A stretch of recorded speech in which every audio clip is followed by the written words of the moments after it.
Somo la waraka wa Mtume Paulo kwa Warumi. Kwa sababu hakuna mfu miongoni mwetu, kwa sababu hakuna mtu miongoni mwetu aishie kwa nafsi yake, wala hakuna afaye kwa nafsi yake.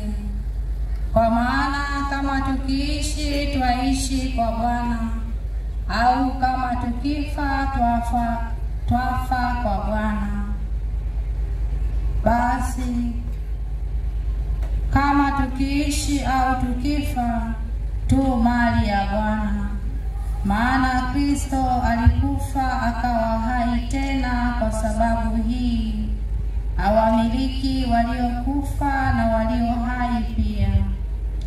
Lakini wewe je, mbona wamhukumu ndugu yako?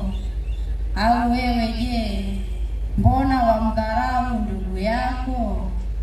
Kwa maana sisi sote tutasimama mbele ya kiti cha hukumu cha Mungu, kwa kuwa imeandikwa, kama niishivyo, anena Bwana, kila goti litapigwa mbele zangu, na kila ulimi utamkiri Mungu. Basi ni hivyo, kila mtu